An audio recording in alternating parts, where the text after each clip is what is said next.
There we go. Right, so welcome everyone. The first thing I would just say is if you want to ask a question, and obviously just raise your hand and I'll be able to see it on the screen, and then you can come on and ask your question. And you can also type questions into the chat as well, and I should be able to see those and respond to them also. So hopefully we'll go off without any technical hitches. Well, welcome and thank you for coming. This is the first meeting that I've done this year, and I guess we're here to talk about this. And actually, what we're here to talk about is something so simple and ordinary that it's denied.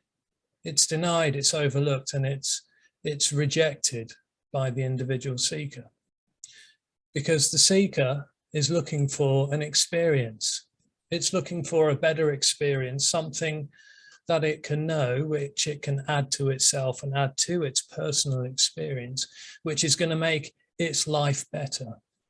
And that's really not what we're talking about here. What we're talking about here really doesn't have anything to do with you or what's going on for you or what's going on in your life. It certainly has nothing to do with me or Neil Denham or this whatsoever. It's simply pointing to this as being already naturally whole and complete and fulfilled, already as it is.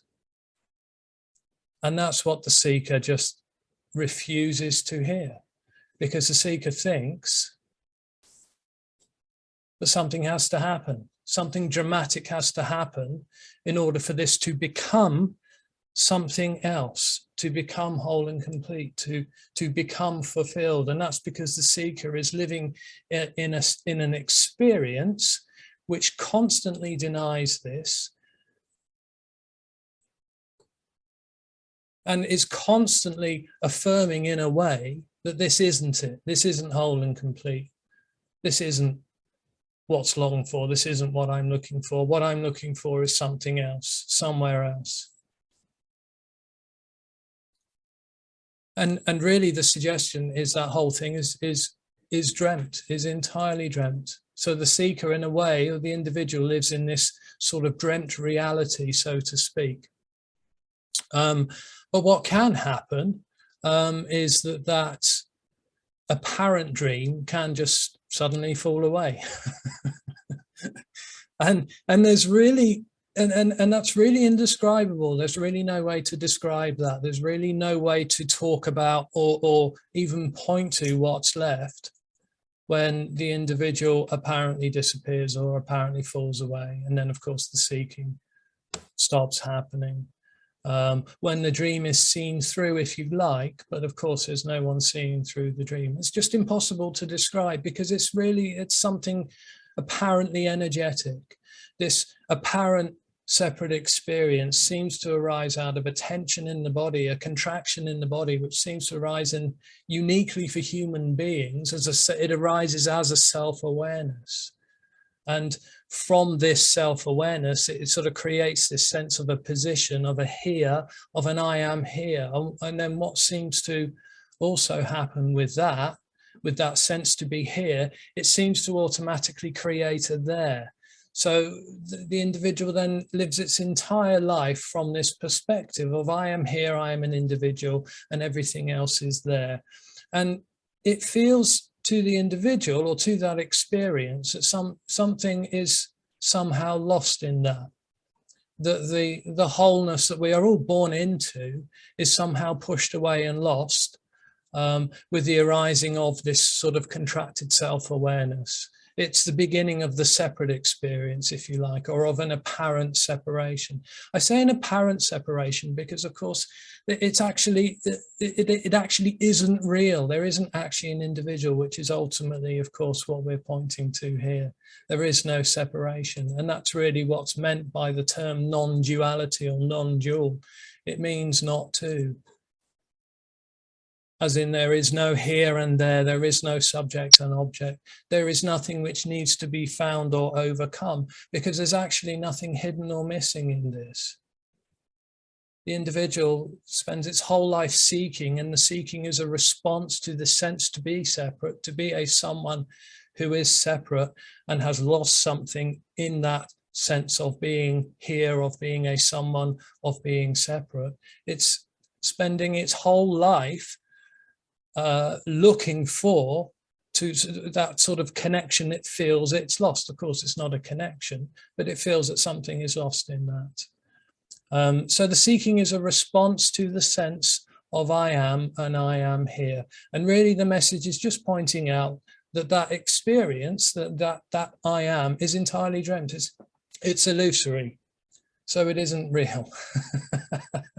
And that's what can be revealed when that experience seems to fall away, when the dreamt reality seems to crumble.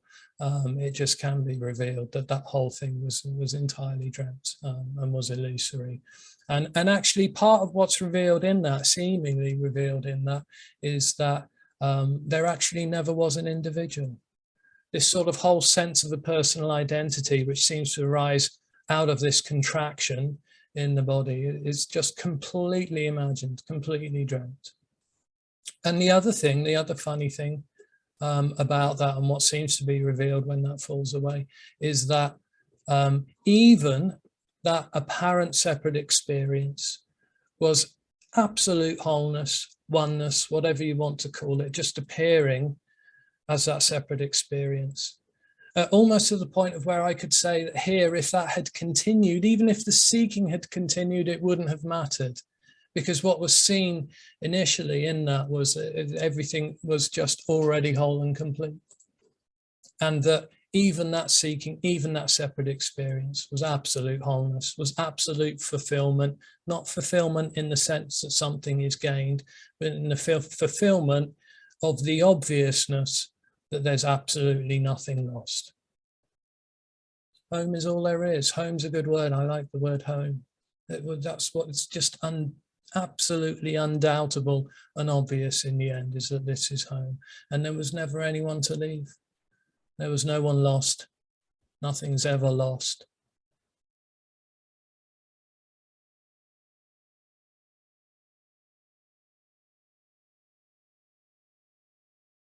So these meetings happen as a response to that experience, to the seeker, because for some people who are more sensitive, then obviously the seeking takes a different direction, or the seekers who are more sensitive are looking for something sort of deeper and more meaningful, and tend to look into things like spirituality or religion or something like that, trying to sort of, there's a sort of a sense that what seems to be missing isn't something in the material sense necessarily, or about having more fun or having a better life necessarily.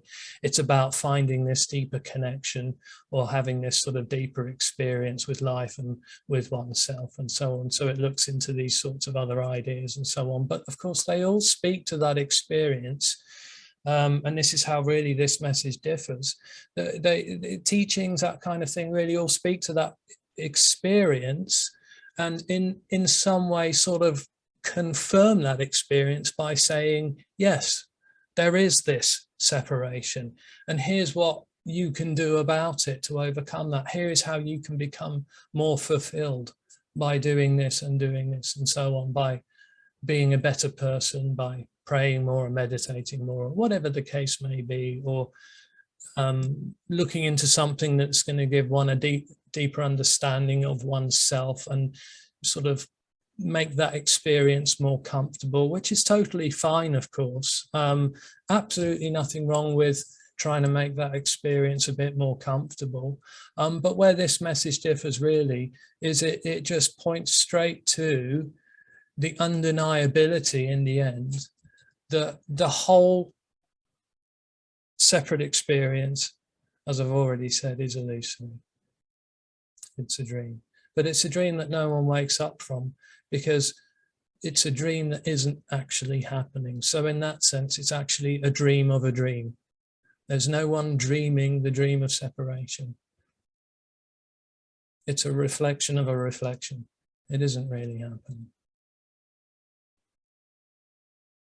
So I'll leave it there, and if people want to raise their hand, and then we'll do it that way. And if you want to type a question into the chat, then please do so.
Okay, question.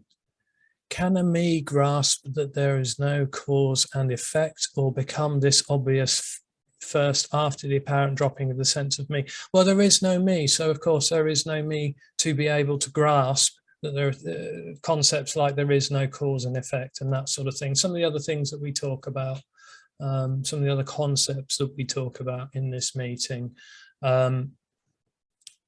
Because I would say that for the me, this sort of sense of cause and effect, the sense of time, they all have a kind of a realness to them, because what also seems to arise with the sense of being a me, and that I am a real me, and I am really here, and I am really real, is that seems to make everything else into something real, as being really real. I know I am, and I know this is, because it's my experience. So that tends to have the effect of making things like cause and effect, time, all of these things that sort of seem to happen into a kind of a reality as such. When the apparent me drops away, then really there's just there is just immediacy. So you can't even really say there is real cause and effect or real time. There's apparent time, of course. Apparently we started this meeting at 4 o'clock, well, here anyway. Apparently, if I reach and pick up a glass of water, there's been a cause and effect, but it's not a real cause and effect, but it's all just seems to happen as that kind of immediacy. There's really just the effect without a cause, if you like. That goes on to say, I can't grasp that there is no connection between events. Yesterday I had an accident, today my hand hurts. Yeah, but the hand hurting is still this, just appearing as the hand hurting, and then the memory of the injuring the hand yesterday, of course. It's a bit of a mind game, really, you know, saying that. Doesn't help.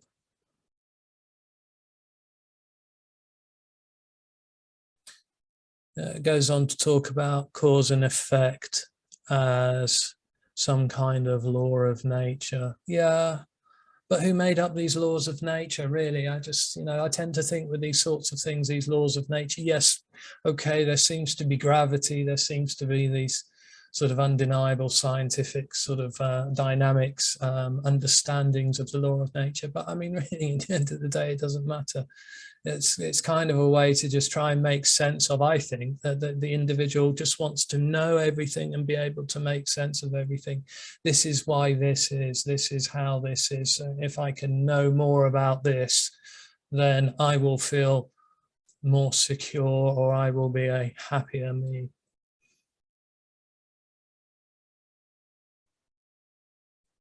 Oh yeah, so then goes on to say, is it just the mind that wanted to give this apparent happening some kind of meaning and reality? Basically, yes. Yeah. I mean, this might watch a podcast about physics or something like that, and there may be an interest, but at the end of the day, really, it's not important. It doesn't matter. A question, what could be said about psychological constructs, character, personality? Yeah, there does seem to be, I guess, what you could call, again, just an appearance, but an apparent psychological constructs, apparent character, personalities. That's arguable as to how much of that, of course, is genetic or is learned behavior or conditioning. I suspect it's a bit of both. And so, yes, the body does seem to be susceptible to conditionings of some sort. Yeah. Yeah. And that's really just kind of what's left, really, when the me drops away, when the individual dies. So we're talking about the dying of the energetic sense to be someone, falls away, then yes, there really is just these apparent constructs in a way. Yeah? If we even sort of really want to kind of go that far with it, yeah, apparently so, yeah. Mm.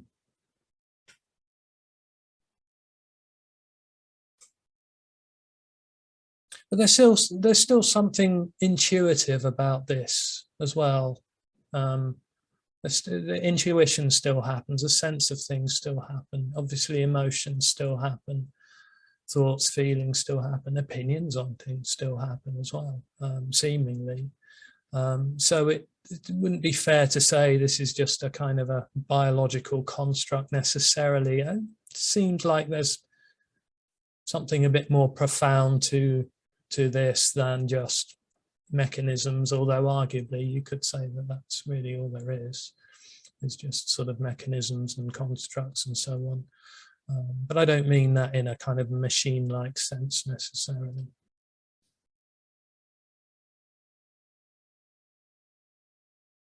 And I would also say that when the sort of the me story drops away, there still can be these sort of psychological constructs left, and some seemingly sort of unwind naturally, I would say. The sort of energy of the, things like traumas or painful memories and things like that seem to unwind really as the me story has dropped away. G'day. Hi, Neil. Hi. So in the end, the construct were not personal anyways. Of course not. No, so they're still there because they're not personal, or they appear to be there because of. Arguably, you could say they're already there, and there already is no me, of course. Yeah. So even if apparently someone is like a terrible personality, it's not someone's personality in the beginning. Yeah. I think if someone's an arsehole before liberation, they might still be an arsehole after liberation. Yeah. Yeah, maybe. Thank you. Okay.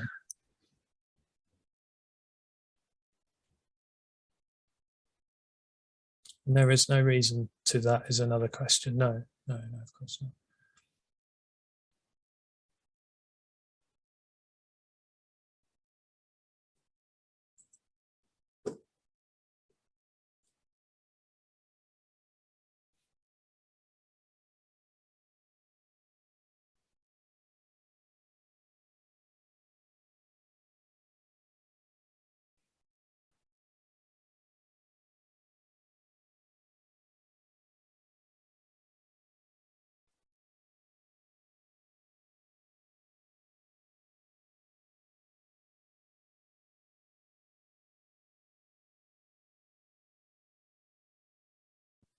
Hello, Neil.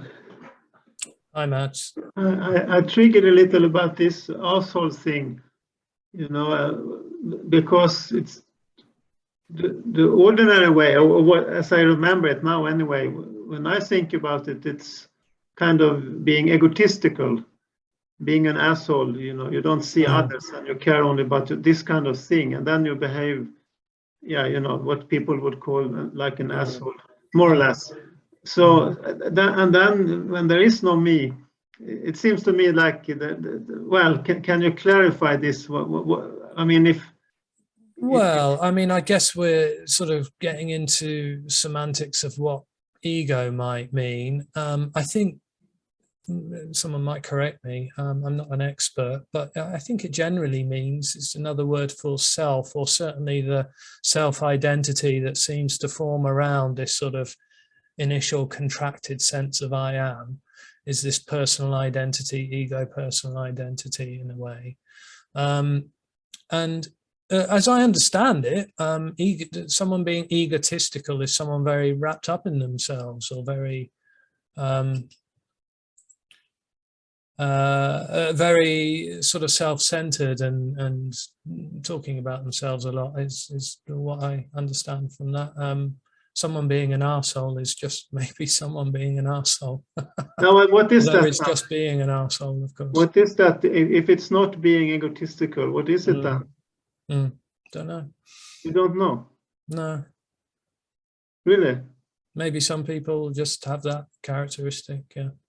Maybe. Yeah, but what is I'm asking, what is that character? If that characteristic is not being carrying on about yourself, what is it then? Being an asshole? Yeah. Well, I don't know. I mean, I think there could be, it might be someone who pushes in front of you in a queue or something. I don't know. But isn't that because they want to get ahead in the quew for themselves? Yeah. So that is my question. It seems to me that if there is no me, why would it matter? Yeah. Who is first in the queue? Yeah. No, I see what you mean. Yeah. So no answers. Yeah. Who knows? Yeah. I'm not sure, because I don't think this was an arsehole before or after liberation. Some might disagree. I don't know. But yeah. I would say that a lot of the individual's always sort of playing games in a way. There's, when you've got one individual meeting another individual, there seems to be a kind of an extra dynamic which seems to happen, which just doesn't happen here. Sometimes, I sort of forget, or this forgets that perhaps that's going on for that other person sometimes. I would say there's just I would say it'd be fair to say there is a softening, I think, really, of all of those sorts of things.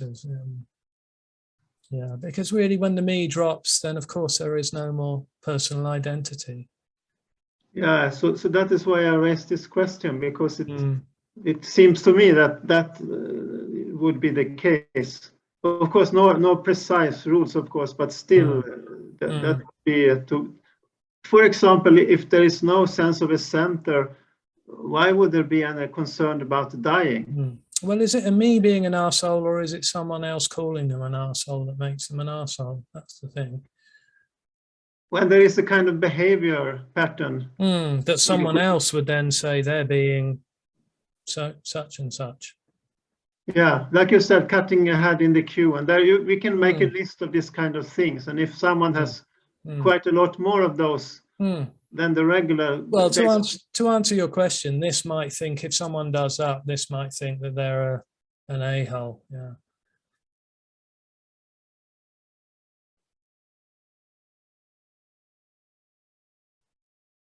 That still happens, apparently.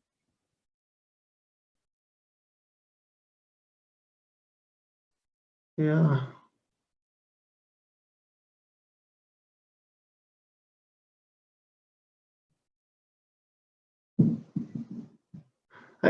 I'm trying to push you a little bit in the direction of, how it seems to me that certain patterns of behavior would not occur to the same extent when there is no sense of a center anymore. So in that way, there would be a difference. But there's really no one left to know in the end, really. There's no one really, it's just that there is, nothing here, or when the apparent individual falls away, then there is nothing there anymore, really just sort of reflecting on how they are or what they're doing or that kind of thing. Not in the same way, it would seem. Mm.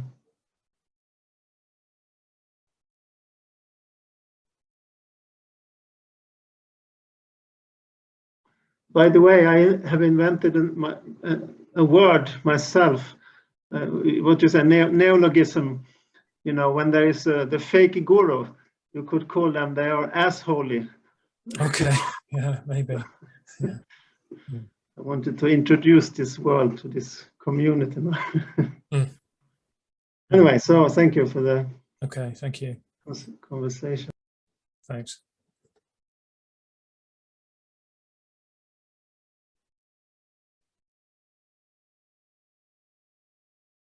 And question, telling nothing has to happen because this is already everything, and then telling what can happen as me falls away is a contradiction. Yeah, I know, it sounds paradoxical when we're talking about it in this way. Yeah, absolutely.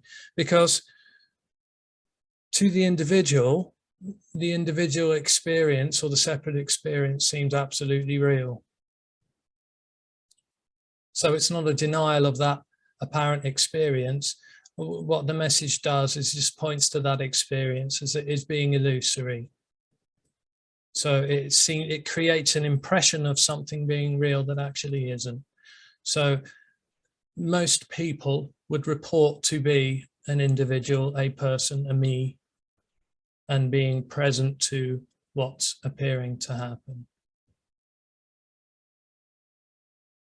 And what we're talking about really in the falling away is the falling away of the illusion. So it isn't something real which falls away. There isn't an individual. But what seems to happen is this sort of contraction can kind of melt away, and then it just sort of takes all of the sort of notions, ideas, concepts of the individual sort of identity, in a way, the self-identity, just seem to go with it in that sense, because there's just nothing left being self-aware in that sense.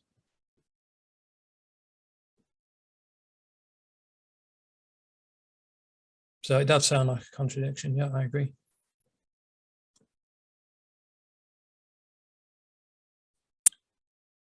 Hi Neil, can you talk about losing and the depression that comes with it? Losing something? Yeah, well, I mean, all I would say to that really is that nothing's denied, anything can arise, but it just does seem that emotions or emotional states or moods don't really seem to stick around. They seem to be a lot more fluid, I would say.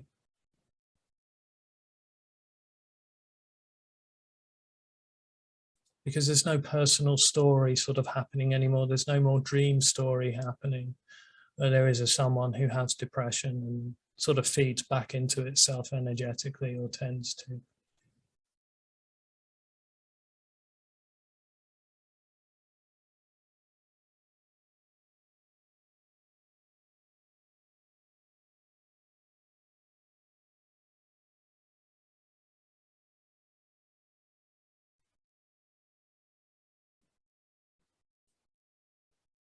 And there's another question here in the chat. There is no one who does good or bad things. It's just wholeness appearing as the apparent happenings are just kind of energetic responses, right? No doer, no chooser, no ourselves, no saints. Yes, apparently so. Yeah.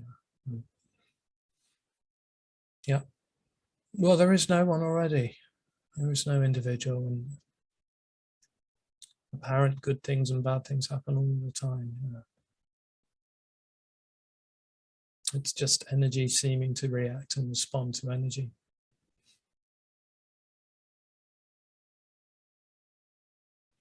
And another question, I think, relating to the one about depression, and what about the fear of missing out? Well, who would be missing out? Yeah.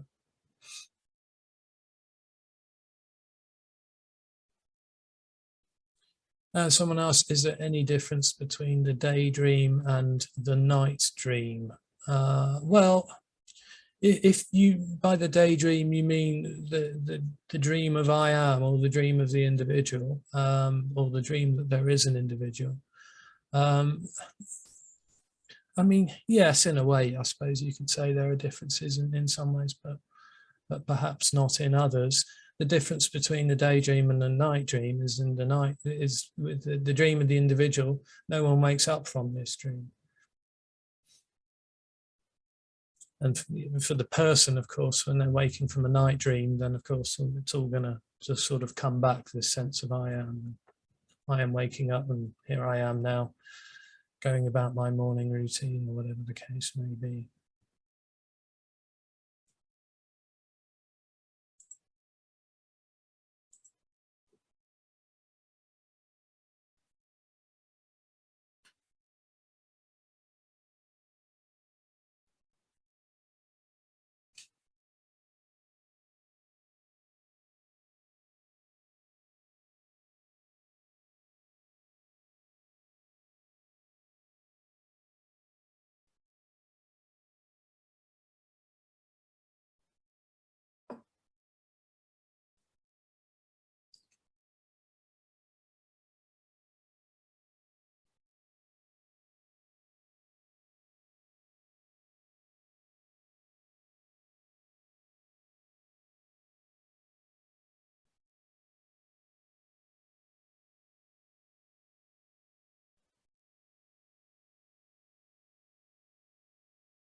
Jason.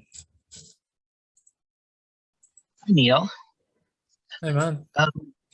You know, there's different aspects of this that people talk about, right? That nothing, everything, no cause and effect, whatever. But one of the things that I liked about your talks before was you talk about this being home. This is already home.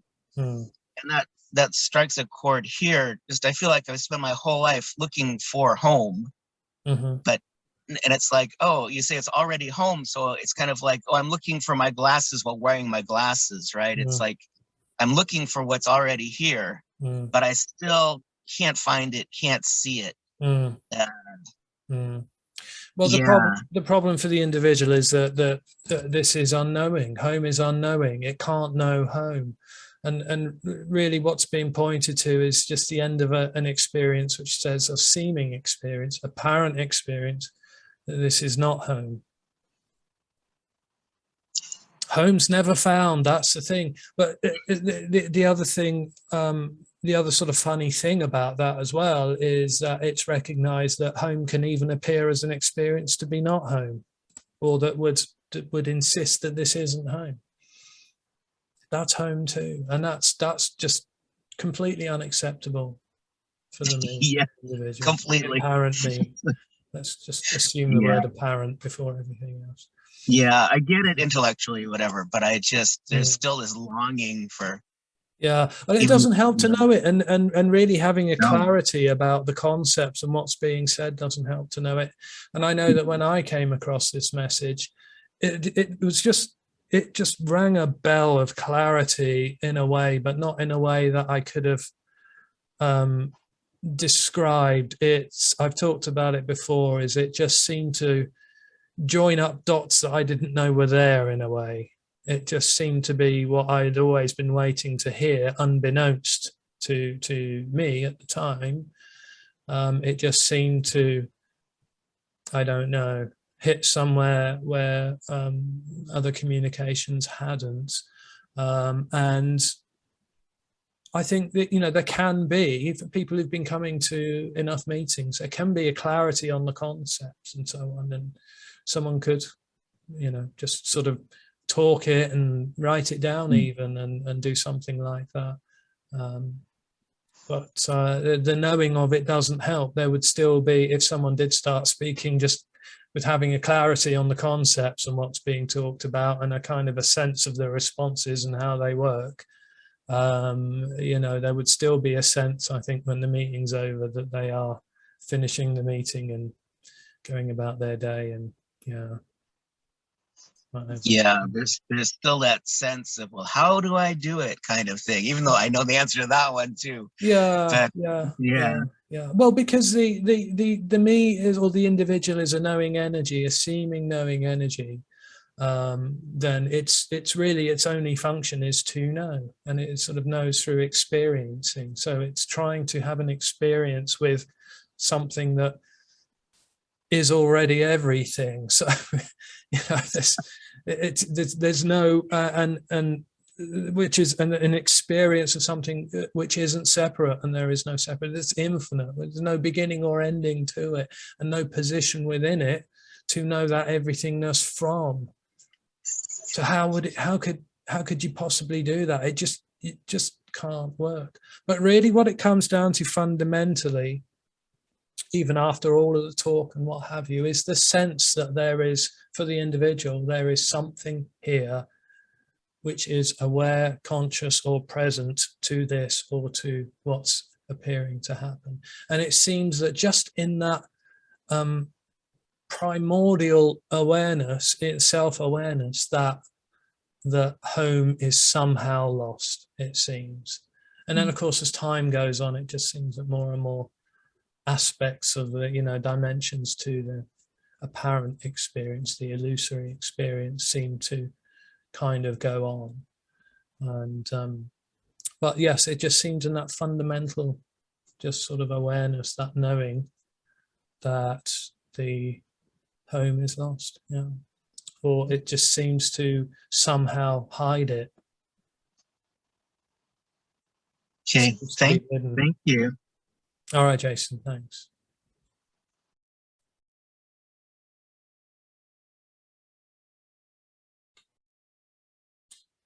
And question in the chat, does wanting wealth and fame fall away? Well, I don't know about fame. Wealth, well, this body doesn't like to be cold and hungry. So I think there would be a kind of a natural wanting to pay the rent and buy food. So it seems that money and things like that, if that's what you're talking about, just seems to be how it is, I guess.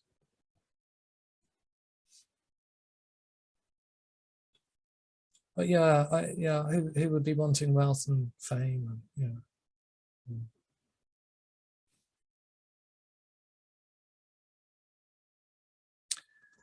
And, another question. I think it says, how is the apparent happening recognized? It just seems to be recognized. It's not known. It just seems to be something that recognizes, or yeah, it just seems to be a recognition, an obviousness, a profound obviousness, with that apparent falling away. Yeah.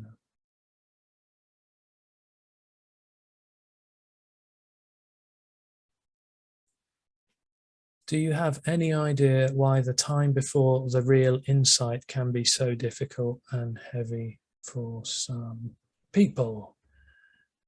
I guess that's just how it can be for some people.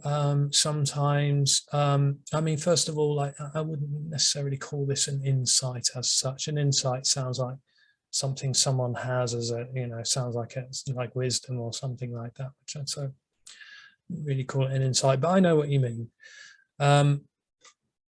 I guess that's just how it can be for some people. And I would say that there could be a falling away, an apparent falling away for someone who is, you know, seeking, getting up at 4 a.m. every morning to meditate and seek and do all of the things that they think they need to do to get closer to freedom or fulfillment or enlightenment or liberation, whatever you want to call it. It could equally happen to someone like that, to someone who's at their first meeting, or someone who's just never even heard of what we're talking about, never even considered what we're talking about. I've heard stories, and that, you know, that can happen. Yeah. But I think the seeking there can be two reactions, it seems, to this communication, is that the response can sometimes be, some people would report that they feel more relaxed listening to it, and that's fine. And some would say they feel more contracted, can feel more contracted after this, because actually this is threatening that energy. It's threatening that me energy. The me doesn't want to hear this at all. It's going back to what I was saying at the beginning a little bit. This is not what the seeker's looking for. This is not what you're looking for. This isn't what you want, but it is home. It is everything.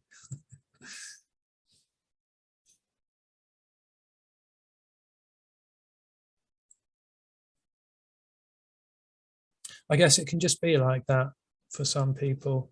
I tried reading a book by St. John of the Cross. I think it was The Dark Night of the Soul years ago, but never really got very far with it. I think I'd already just started to naturally drift away from books like that.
Hi, Neil. Hi, Jim. How you doing? Hey, Neil, could you talk a little bit about this strange and interesting pattern of waking up or having realizations or a glimpse, and then losing it, the on again, off again, the I'm there, I've lost it, that, you know, I don't know how to describe it in precise terms, but that's this thing about thinking you've got it, and then a day later, it's like, oh, and then you wait maybe a month, maybe even a year for another glimpse. Can you talk about that kind of a pattern, please? Yeah, if well, you know anything about it. Well, really, I mean, that's part of the dream. Is that there is someone or something having glimpses of home or of the natural reality, if we want to call it that. It's actually just a natural reality appearing, or home appearing, as an experience that says this isn't glimpse.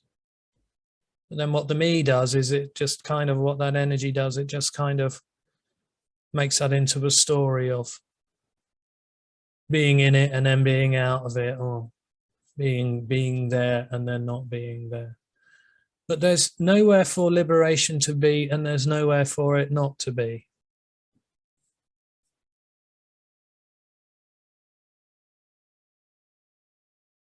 Which is why it isn't a real happening as such.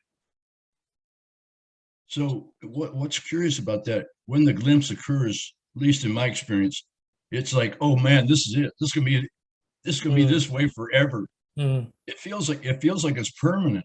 And then I can't explain exactly how it changes or who falls or where. Of course. But it's like, where did that go?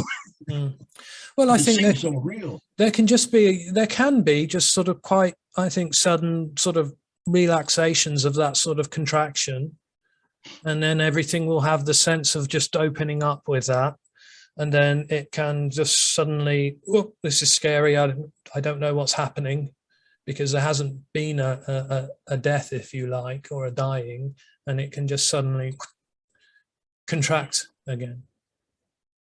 It can suddenly, it's a metaphor, it can suddenly grab the controls again in a way.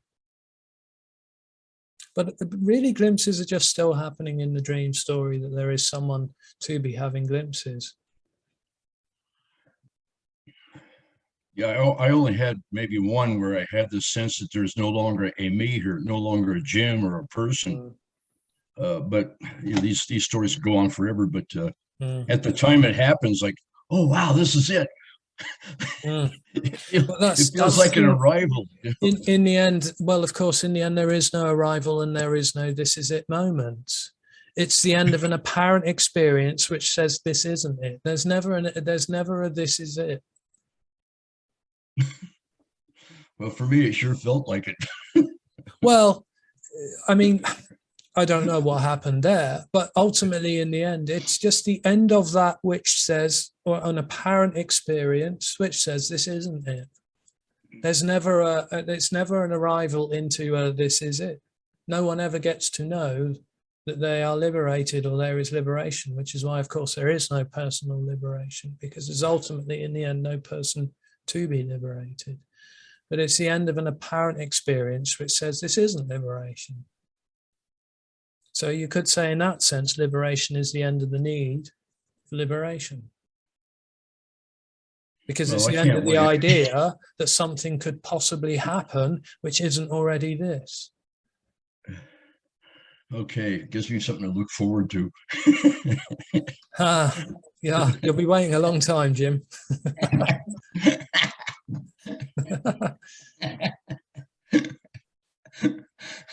Thank you, Neil.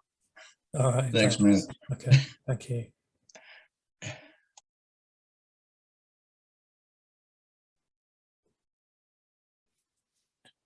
Question in the chat. Since I am seeking a lot of strange and sometimes painful energies, since I am seeking a lot of strange and sometimes painful energies are torturing my body, no medical explanation. Can you explain this? I don't know. I mean, I would maybe get in touch with me individually, and I'd have I don't know what's happening there just by a text.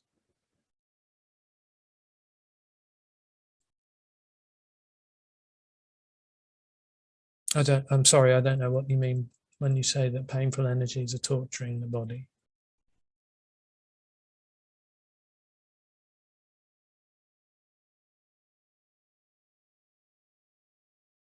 Do I do things for entertainment? Seems that the me is under constant pressure to find some entertainment to fill the day. Yeah. Yes, it's funny. A lot of that stuff sort of falls away. I was talking about this with someone recently on the telephone. It seems, yeah, it was a long time before I could sit through a whole movie. Again, it seemed to be quite a while before I picked up a book and started reading or anything like that. And my PlayStation 4 got sold. Yeah.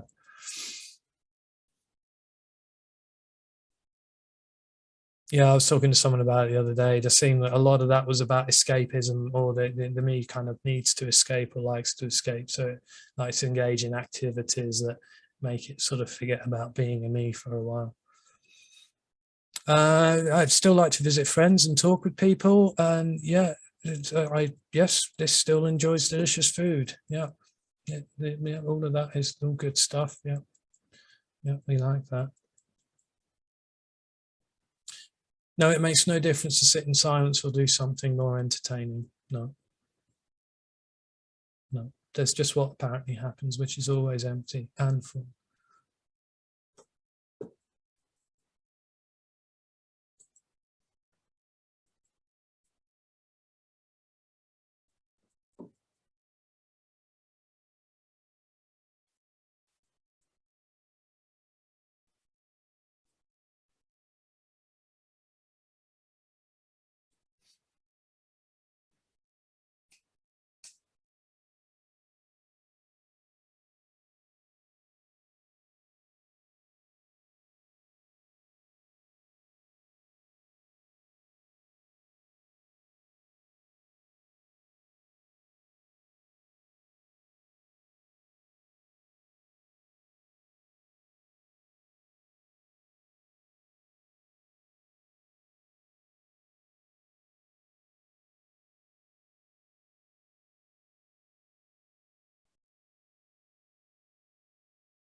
Hello, Neil.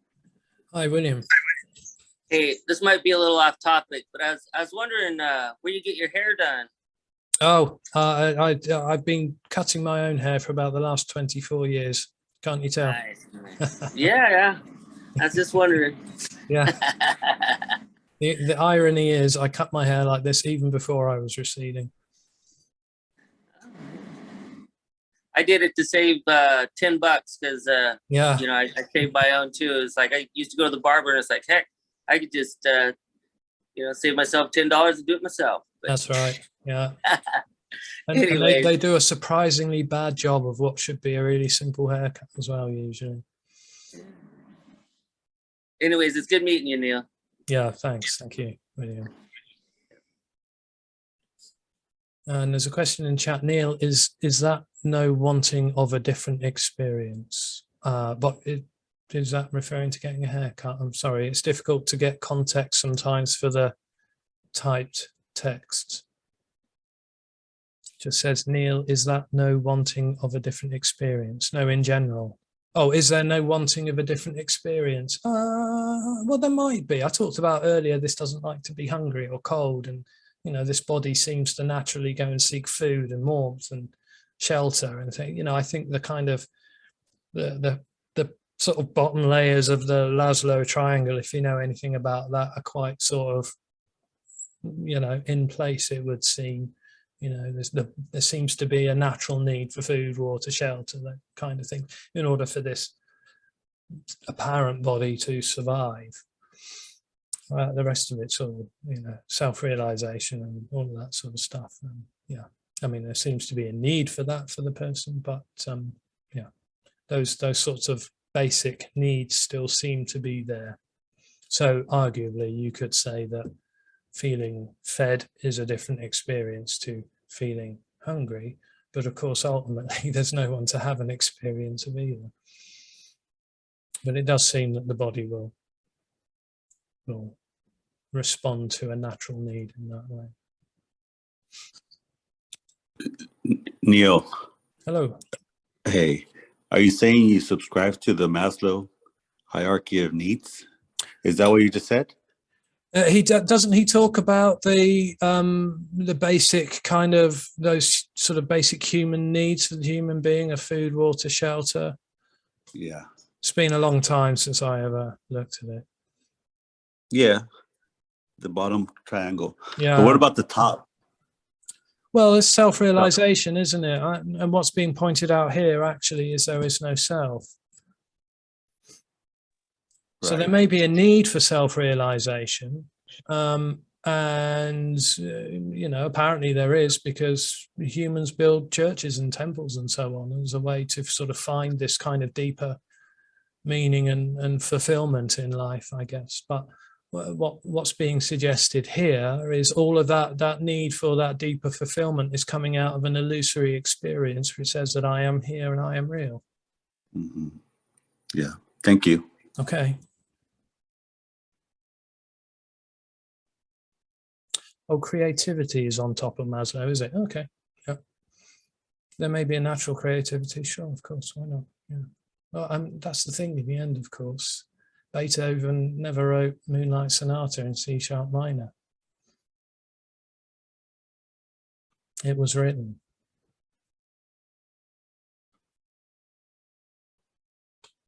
Van Gogh never painted. There was just painting happening there.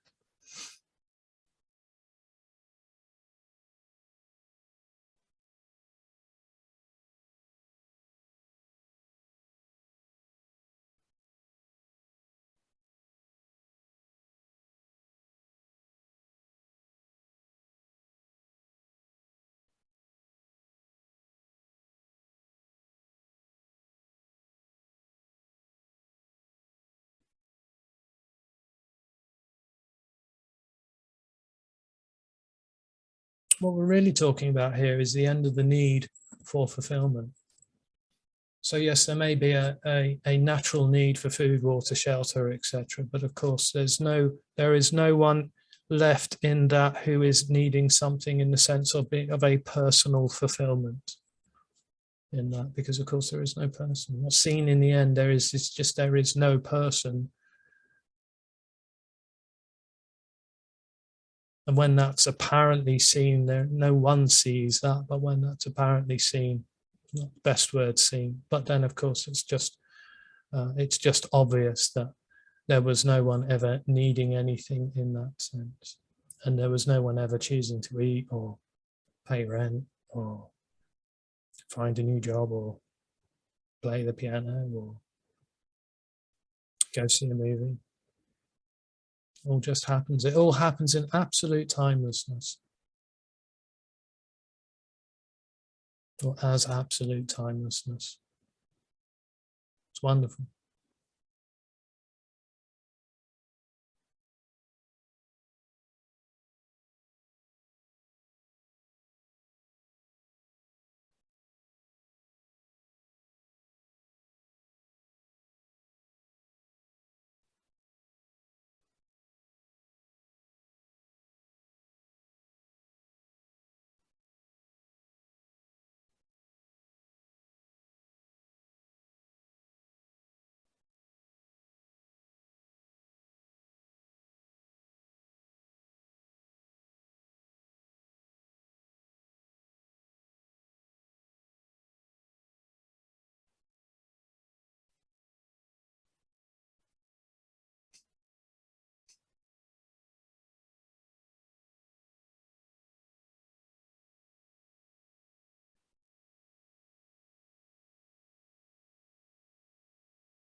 Okay, it's coming up 5 o'clock, so unless anyone wants to get in with a question, we'll end there. Thank you all for coming. Thanks, Neil.